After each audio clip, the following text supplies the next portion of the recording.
안녕하십니까. 반갑습니다. 북한 개방방송의 오픈호 선교사입니다. 남북 통일보다 먼저 북한이 개방이 되어야 합니다. 북한 개방 없는 통일은 남북 모두에게 큰 재앙이 됩니다.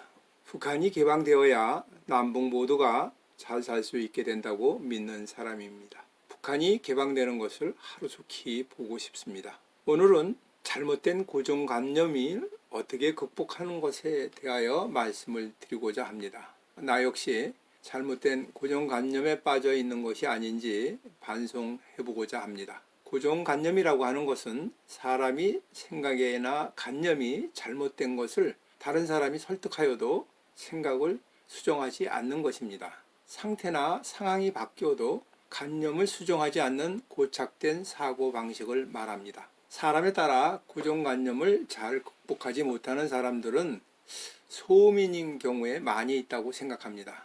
이분들은 한 번 좋다고 생각하면 끝까지 좋다고 하고 한 번 싫으면 영원히 싫어하는 사람들입니다. 잘못된 고정관념이 지배당하면 그의 삶은 자유로운 삶을 살지 못합니다. 그리고 묶여 있게 됩니다. 사소한 것을 이해하지 못하고 단절된 관계를 유지하고 있습니다. 조카 중에는 닭을 매우 싫어하는 주부가 있습니다. 그는 닭의 그림자조차도 싫어합니다. 닭고기 근처에도 가지 않습니다. 닭이라는 말 나오는 것도 싫어합니다. 아마도 어릴 때 장닭에 쪼아내는 공격을 당하여 그런 것 같습니다. 저희 딸도 어릴 때 고양이한테 매우 놀랐습니다. 연립주택에 살 때인데 지하층에 살고 있던 고양이가 갑자기 튀어나오면서 우리 딸아이가 매우 놀랐습니다. 그래서 이제 40이 넘었는데도 아직도 고양이를 두려워하고 있습니다. 미역국이나 김을 먹지 않는 그런 사람도 있습니다. 어릴 때 바닷가에서 수영을 하다가 해초에 목이 감겨 죽을 뻔한 적이 있기 때문에 그 다음부터는 해초를 먹지를 못합니다. 사람마다 한 번 심하게 체하면 그 다음에는 그 음식을 먹지 못합니다. 외국에 나와서 다른 문화에서 한 20년 살다 보니 나를 사로잡고 있는 고정관념이 의외로 많다는 것을 발견하게 됩니다. 내가 살고 있는 이곳은 상대방의 이름을 불러주는 것이 존중하는 문화입니다. 그것도 긴 이름을 다 불러주는 것이 최고의 존칭입니다. 가까운 사람일수록 이름을 불러주는 것도 친밀감을 주는 그런 이유입니다. 그래서 이름을 불러주는 것을 최고로 좋아합니다. 근데 한국 사람들은 직위를 붙여줘야 좋아합니다. 그럴듯한 직위를 붙여줘야 됩니다. 붙일 것이 없어서 흔히 붙이는 명칭은 사모님이고 남자는 선생님입니다. 그러나 이곳에서 나보다 나이가 어린 사람이 마음 놓고 나의 한국 이름을 부릅니다. 어린아이도 내 이름을 함부로 부릅니다. 저는 처음에 불리울 때마다 기분이 좀 나빴습니다. 그러나 나중에는 나의 이름을 이 나라 이름으로 고쳐서 불렀더니 그 다음에는 이제 마음이 좀 편해졌습니다.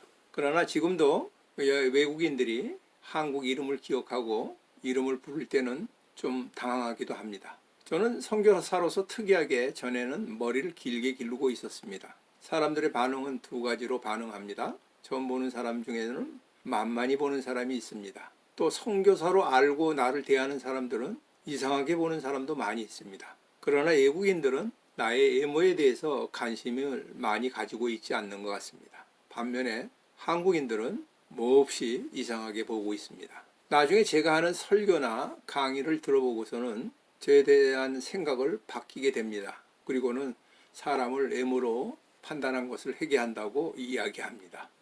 20여 년 전에 한국의 젊은이들은 머리에 물을 들이는 것이 유행한 적이 있습니다. 그 당시에 교회에 머리에 물들이고 오는 젊은이들을 보면 중직자들은 매우 싫어했습니다.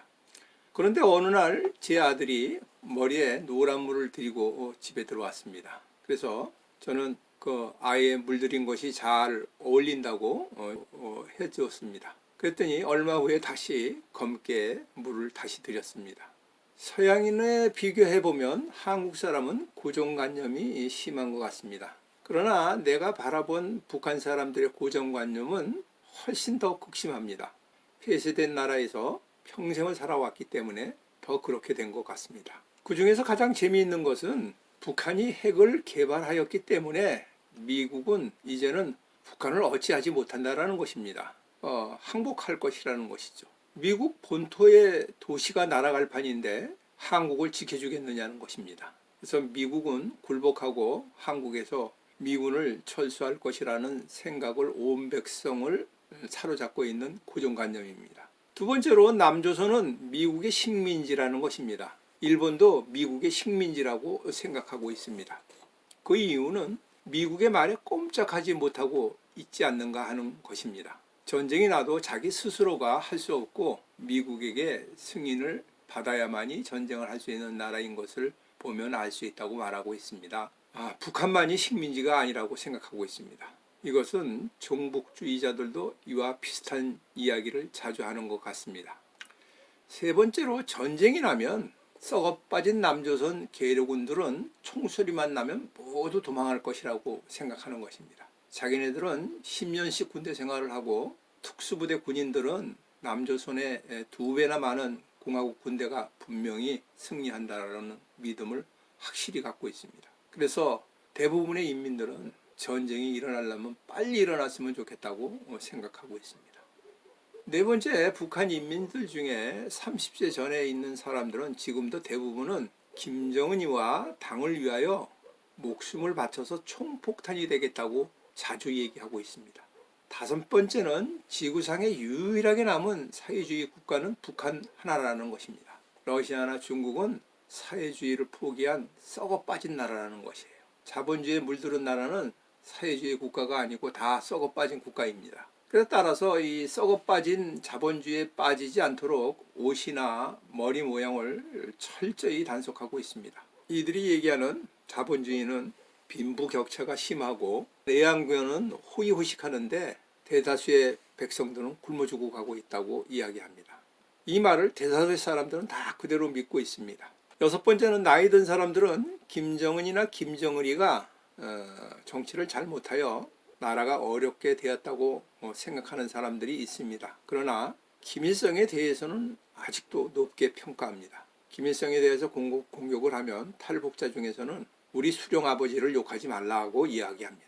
그 이유는 김일성이가 일본 식민지에서 나라를 구했다라는 것입니다. 그리고 전쟁 이후에 70년대까지는 그래도 잘 먹여 살렸다는 것이에요. 일본이 항복한 것이 미국의 원자폭탄 2방에 항복한 것을 모르고 있기 때문인 것 같습니다. 북한이 어렵게 사는 것은 모두가 미국 때문이라고 생각합니다. 이제 자신들은 원자탄을 완성하였기 때문에 미국이 굴복하게 될 것이라고 생각하고 있습니다. 조금만 참고 견디면 북한은 승리할 수 있다고 생각합니다. 이와 같이 북한의 인민들의 대부분이 갖고 있는 이 고정관념들입니다. 그들은 이런 고정관념 때문에 노예처럼 살고 있는 줄 모르고 있습니다. 오히려 세계 모든 나라가 부러워하는 사회주의 국가라고 생각하고 있습니다. 하기야 남조선의 많은 국회의원도 북한을 부러워하는 걸 보면 어처구니가 없습니다. 이러한 북한의 고정관념을 뒤집기 위하여는 북한의 바른 정보가 들어가야 됩니다. 한류가 많이 들어가야 합니다. 북한의 한국의 드라마나 음악은 북한의 엘리트층에게 먼저 들어갔습니다. 북한 식당 지배인을 하고 있다가 탈북한 분의 증언을 들어보면 2005년도에 평양의 애국어 대학에서 즐겨보았던 동영상이 전체 평양 대학으로 퍼지게 되었다고 합니다. 이것이 발각이 돼서 모두 잡아서 죽이라고 명령했을 때 그때 어려움을 겪었다고 합니다. 한국 영화는 그래도 북한 상류층일수록 더 많이 보고 있습니다. 외국에서 근무하는 노동자에게는 인터넷을 볼 수 있어서 그것도 정식적으로는 볼 수 없지만 유튜브를 통하여 그들의 고정관념이 많이 뒤집혀지고 있습니다. 중국에서 살북하여 숨어있는 북한 사람도 한국의 동영상을 통하여 그들의 고정관념이 많이 바뀌어지고 있습니다. 특히 이만갑은 매우 효과가 큽니다. 북한 출신들이 생생한 증언이라 믿음이 많이 가는 것 같습니다. 따라서 탈북민이 진행하는 유튜브 방송도 언젠가는 북한에 들어가면 이들에게 잘못된 고정관념을 깨우치는 데 많은 효과가 있을 것이라고 생각합니다. 북한이 세국 정치하는 것은 외부 정부가 들어가면 북한 사람들에게 만들어 놓은 거짓된 고정관념이 눈 녹듯이 사라질 것을 두려워하기 때문입니다. 지금 국회에서 발의가 되어 진행되고 있는 대북 비라 방지법을 우리는 어떻게 하든지 막아야 합니다. 북한의 USB와 대북비라를 통하여 잘못된 고정관념을 무너뜨려야 합니다. 이것은 성사되지도 않는 북한과 평화회담하는 것보다 훨씬 중요하다고 생각합니다. 지금 정부가 해야 할 일을 민간이 대신하는 것을 방지하는 나라가 이 세상에 어디 있습니까? 미국의 북한 전문가들도 북한에는 외부 정보가 들어가는 것이 북한의 핵 포기를 하는데 최우선의 정책이라고 이야기합니다. 미국의 새로운 정부가 이 부분을 적극 추진하라고 권유하고 있습니다. 북한의 핵을 중지시키고 개방으로 나오게 하는 것이 외부 정보가 인민들에게 들어가게 하는 것이 가장 좋은 방법입니다. 예수님도 유대인의 고정관념을 깨는 일을 먼저 하였습니다. 예수님은 말씀을 가르치실 때 비유로 자주 말씀하셨습니다. 이 비유로 말씀하시는 이유는 교만한 자는 알아들을 수 없고 겸손한 자만 알아들을 수 있도록 하였습니다. 비유로 생각을 하게 하였습니다. 비유가 아니면 말씀하지 않으셨습니다. 예수님께서는 이 비유를 매우 자주 인용하였습니다. 비유에 대하여 일반적으로 쉽게 전하기 위하여 비유를 사용하신다라고 얘기하는데 이것은 비유에 대한 전반적인 내용은 아닙니다. 비유는 외인들에게 감춰주는 특성을 가지고 있다고 말씀하고 있습니다. 외인들은 예수님을 배척하고 거부하는 자입니다. 특별히 바리새인 등과 종교 지도자입니다. 이들에게는 그 의미나 뜻을 감추는 기능이 있다는 것을 알 수 있습니다. 이들 교만한 자들은 하나님의 말씀을 받지 못하게 비유로 말씀하고 계십니다. 한마디로 말하자면 비유는 그 대상에 따라 겸손하여 하나님의 말씀을 따르고자 하는지 충분히 생각하여 진리를 받아들일 수 있게 하는 것입니다.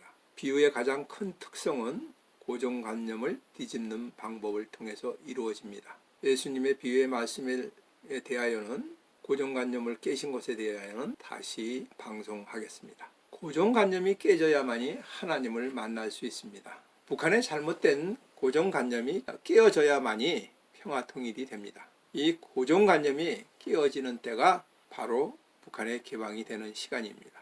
북한 사람들은 고정관념이 깨어지지 않는 한 복음을 받아들이지 못합니다. 2021년 통일부 예산은 일반 회계가 1,500억 정도 되고 그 중에서 탈북자에게 사용하는 돈은 한 1,000억 정도 됩니다. 그리고 남북 협력 작업이 1조 2,400억입니다.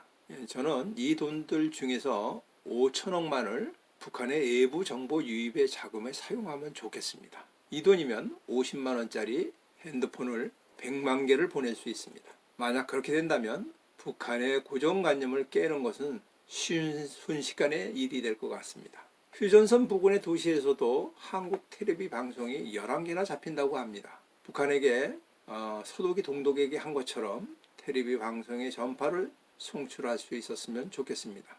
그러나 이 모든 것이 이번 정부에게는 기대할 것이 없다고 생각이 됩니다. 계속 인도주의 차원에서 지원하겠다고 하면서 북한을 핵을 포기하고 평화회담으로 나올 것이라는 헛된 생각을 가진 사람들에게 기대할 것이 없습니다. 이렇게 잘못 생각하고 있는 정부에게 현재 우리가 할 수 있는 일은 기도 위에 다른 방법이 없습니다. 함께 북한 개방을 위하여 기도에 동참하여 주시길 바랍니다. 함께 기도하여 잘못된 고정관념을 붙잡고 있는 악한 사단의 마귀의 세력을 꺾을 수 있도록 합시다. 지금까지 경청하여 주셔서 감사드립니다. 방송을 듣고 느끼신 것을 댓글로 남겨주시면 감사하겠습니다. 처음 보시는 분은 구독 버튼을 눌러주시면 계속 이어서 보실 수가 있습니다. 저는 북한이 개방될 때까지 계속 유튜브 방송을 진행하겠습니다. 다음에 다시 만날 때까지 안녕히 계십시오. 안녕히 계십시오. 감사합니다. 안녕히 계십시오.